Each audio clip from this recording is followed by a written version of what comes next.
기도하겠습니다. 사랑이신 하나님, 우리 모두가 행복하기를, 우리 모두가 평안하기를, 우리 모두가 기쁨이기를 간절히 원합니다. 우리 가운데 임재하여 주옵소서. 지금 이 시간 임재하옵소서. 예수님의 이름으로 기도합니다. 아멘. 벌써 12월이에요. 그죠? 벌써 아닌 분 계신가요?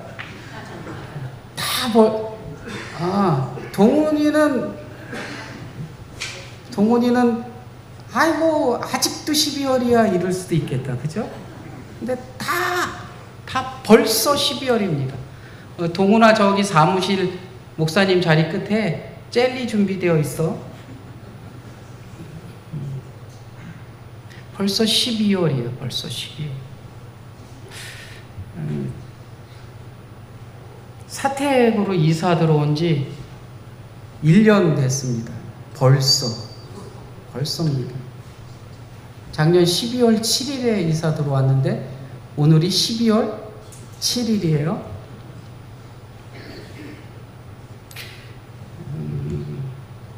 김수천 권사님 기도했는데 소소한 일상이 평안한 것이 축복이다 그러잖아요.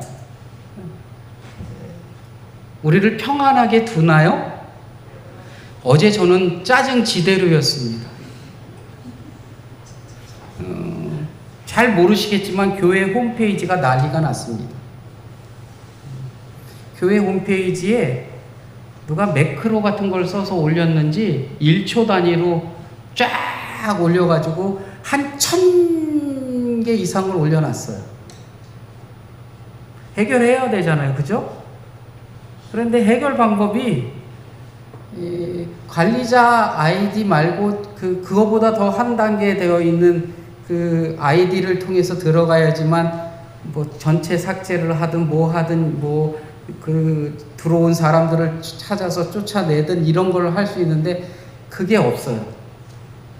그래서 오래돼서 다 잊었어요. 그래가지고 기초적인 관리자 아이디로 들어가서 한 건 한 건을 지우기 시작했습니다.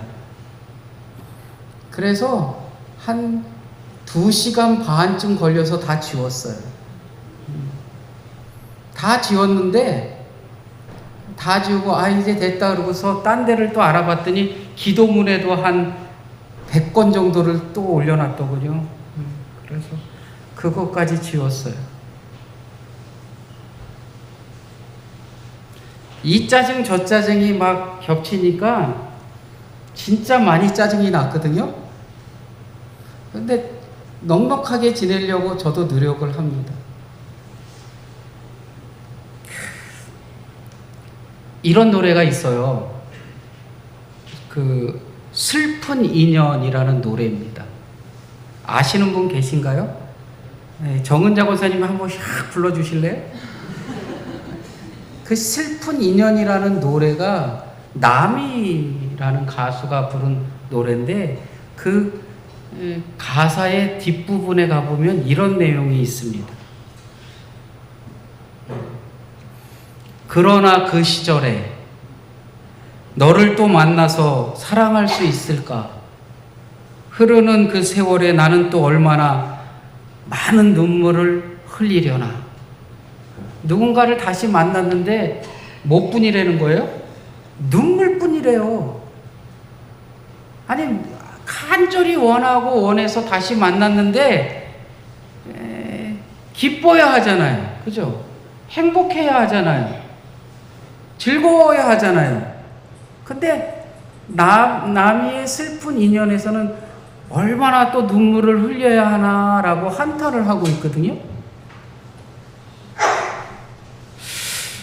웃음 짓고 기뻐하고 행복한 것도 모자라다라고 얘기하는데 외로움에 다시 만나도 눈물뿐이라면 세상을 과연 우리는 어떻게 살 수 있을까? 눈물이 아니라 서로에게 웃음이고 서로에게 기쁨이 될 수 있으면 얼마나 좋겠습니까? 소소한 일상이 평안이라고 말하고 고백한 김수천 권사의 고백문처럼 우리의 일상의 이 소소한 평안이, 우리의 일상의 이러한 만남이나 이러한 행동들이 서로에게 기쁨되고 서로에게 은혜가 되어질 줄로 믿습니다. 12월도 놀라운 하나님의 은혜와 기적이 강하게 임하는 우리 모두가 되기를 간절히 축원합니다. 서로 인사합시다. 당신이 기쁨입니다. 김무순 권사님, 기쁨입니다.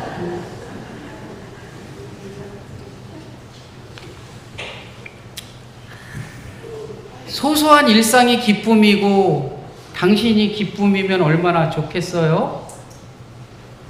이 신약 성경에서 가장 먼저 쓰여진 게 데살로니가 전서라는 건 우리가 다 알고 있잖아요. 이 데살로니가 전서가 바울의 서신으로서 가장 먼저 쓰여졌어요. 근데 이 바울의 다른 서신들은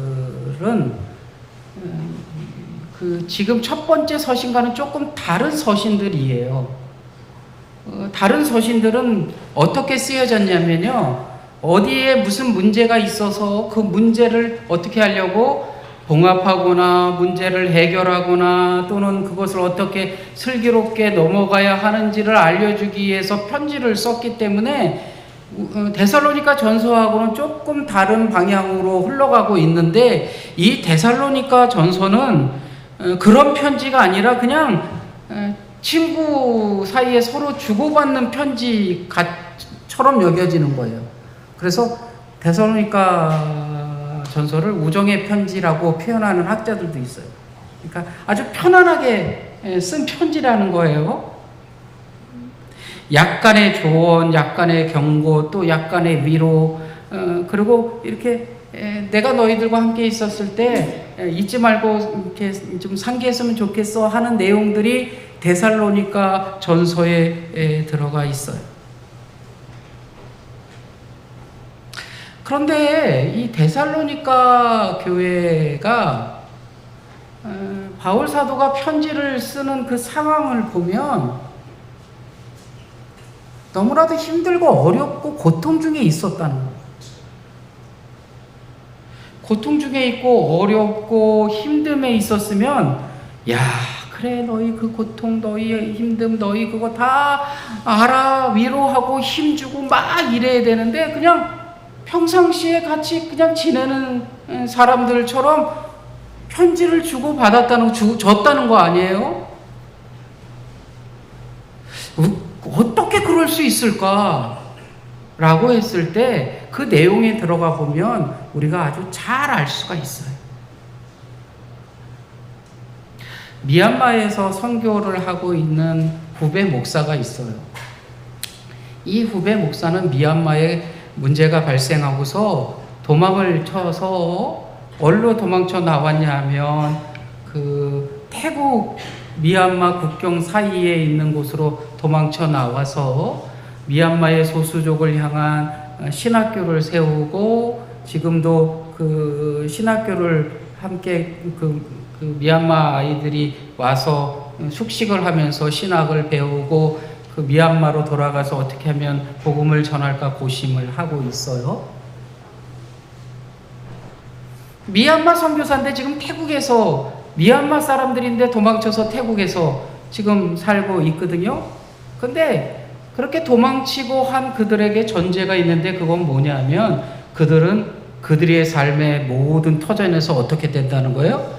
쫓겨났다는 거예요. 쫓겨나. 집안에서 쫓겨납니다. 마을에서 쫓겨납니다. 이제는 뭐 하나 제대로 자기가 살고 있던 곳으로 돌아가서 할 수 있는 게 아무것도 없는 사람들이라는 거예요. 데살로니가 교회도 마찬가지였어요. 예수님을 믿어요 라고 고백하면 누구나 다 지금 뭐 대한민국에 기독교가 존재하는 이렇게 거대한 집단의 모임이 아니라 당시 예수님을 믿어요라고 하면 아주 소수였어요, 소수. 그 소수가 예수님을 믿는다고 하면 어디서 쫓겨나냐면 동족의 공동체에서 쫓겨납니다. 동족의 공동체에서 쫓겨나도 부대끼면서 그래도 힘들게 살 수 있는 가족이라도 있었으면 좋겠는데 어디에서도 쫓겨나요? 가족에게서도 쫓겨납니다. 쫓겨날수록 끝나는 게 아니라 온갖 환난이 다가오고 온갖 고난, 어려움이 그들에게 다가왔다는 거예요. 바울은 너무너무 그게 염려가 됐어요. 잘 지내고 있을까? 어떻게 지내고 있을까? 계속해서 그들을 떠난 뒤에 어떻게 그들이 지내고 있는지 궁금하고 걱정스러워서 이 마음의 염려가 심해서 누구를 보내냐 하면 디모데를 보내요. 참다 못해서 디모데를 보내서 디모데가 가서 데살로니가를 봤더니 그들이 어떻게 했다는 거예요? 그 고통, 그 절망, 그 아픔 중에 신앙을 버리고 돌아간 게 아니라 오히려 신앙을 지키면서 아주 열심히 그 힘을 모으고 있었다는 거잖아요. 그러면서 돌아온 디모데에게서 데살로니가 교회의 사람들이, 성도들이 이렇게 살고 있습니다 라고 바울에게 말했을 때 바울은 이렇게 고백을 해요. 야, 복음이다. 기쁜 소식이었다는 거예요.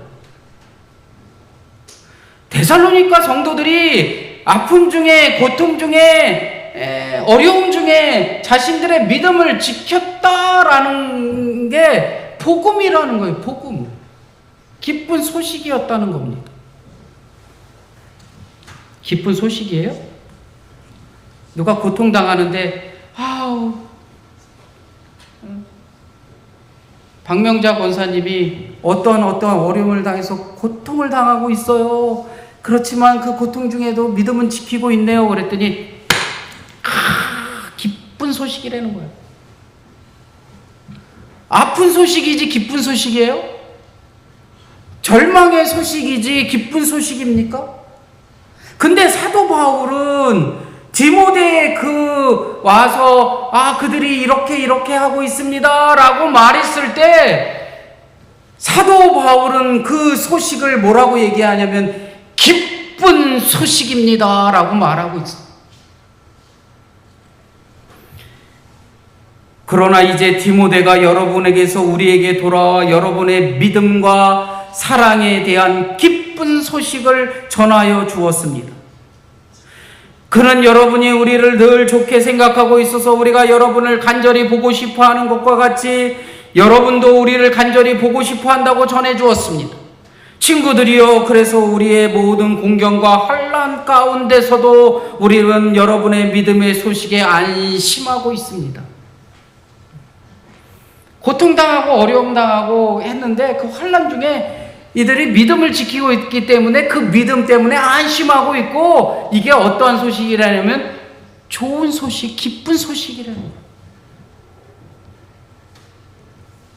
불안합니다. 절망입니다. 고통입니다. 죽음입니다. 그런데도 바울은 그것을 기쁨이라고 말하고 있다는 거예요. 우리의 삶을 한번 돌이켜 보십시오. 소소한 일상을 살아갈 수 있다는 것이 기쁨이고 그것이 은혜이고 그것이 감사임을 잊지 마십시오.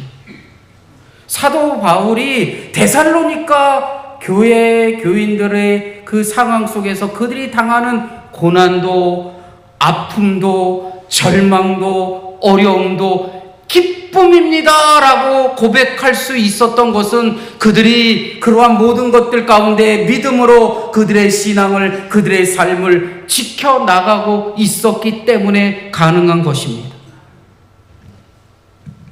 기쁜 소식이 우리는 복음이라고 말하고 있잖아요. 그런데 기쁜 소식이 고난이랍니다. 고난도 기쁨이고 아픔도 기쁨이고 하나님의 은혜도 기쁨이라는 겁니다.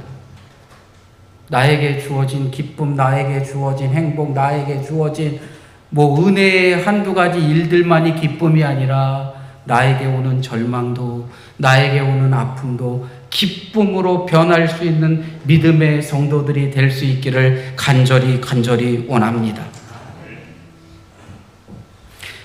데살로니가 전서 1장 앞쪽에 가보면 여러분이 많은 고난을 당하면서도 성령께서 주시는 기쁨으로 말씀을 받았기에 여러분은 우리와 주님을 본받는 사람이 되었습니다.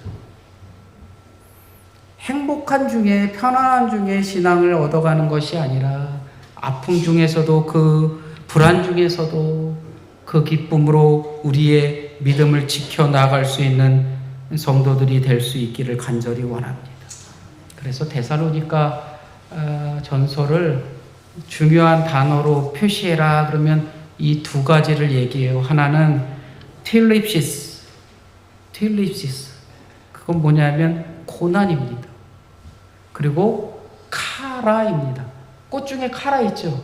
카라는 기쁨입니다. 고난도 뭐라고요? 기쁨이다.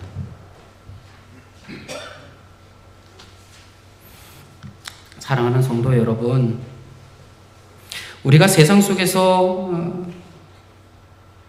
가장 큰 이유, 기쁨을 잃어버리는 가장 큰 이유를 찾아라 라고 하면 우리는 다 어디에서 찾냐면 환경에서 찾습니다. 내가 이러이러해서 아파서, 내가 이러이러해서 관계가 안 좋아서, 내가 이러이러해서 뭐해서 기쁘지 않아요, 행복하지 않아요 라고 말하는데, 진정한 기쁨, 그것은 환경이 아니라 믿음에 있다는 것을 잊지 마시기를 바랍니다. 믿음이 흔들리면 기쁨도 잃을 수밖에 없습니다. 초대 데살로니가 교인들이 사도 바울이 이 모든 것이 기쁨입니다 라고 말할 수 있었던 것은 그들이 무엇을 지켰기 때문에, 굳건히 믿음을 지켰기 때문에, 그 믿음으로 인하여 절망도 기쁨이고 고난도 기쁨이고 삶에 들여진 어려움도 다 기쁨이라는 거예요. 우리 믿음의 가정에 흔들림 없는 믿음으로 굳건히 세움받을 수 있는 가정들이 될 수 있기를 원하고, 그러한 성암교회가 될 수 있기를 간절히 원합니다. 험난한 세상에서 믿음을 지키면 하나님께서 기쁨으로 우리를 살리실 줄로 믿습니다.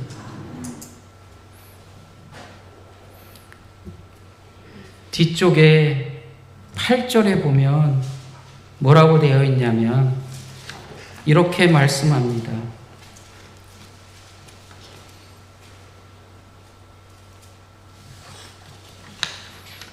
뒤로 뻥 날아갔더니 시간을 봤더니 시간이 저기 돼서 8절에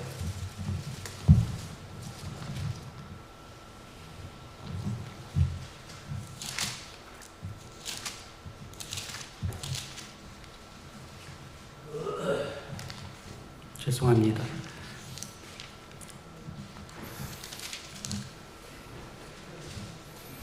그러므로 너희가 주 안에서 굳게 선즉 우리가 이제는 살리라. 그러므로 너희가 주 안에 굳게 선즉 우리가 이제는 살리라. 여기서 살리는 건 뭐냐면 새 힘을 얻는다는 뜻이에요. 누군가가 믿음 위에 굳건히 서 있으면 누군가를 살릴 수 있는 뭐가 된다는 거예요? 새 힘이 된다는 거예요.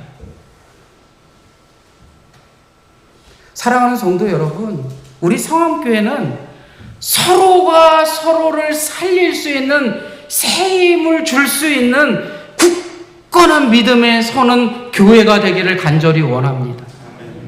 그것이 교우들뿐만이 아니라 그것이 가정에서 이루어지는 서로 간의 관계 속에서도 일 수도 있습니다. 또는 지금 내 옆에 앉아있는 내 삶에 함께하는 믿음의 동반자들이 될 수 있습니다. 권병균 장로님의 굳건한 믿음으로 윤용대 장로님이 새 힘을 얻고 살아날 수 있다는 겁니다.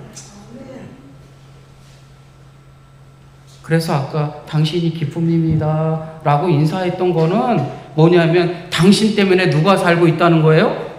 내가 살고 있다는 거예요.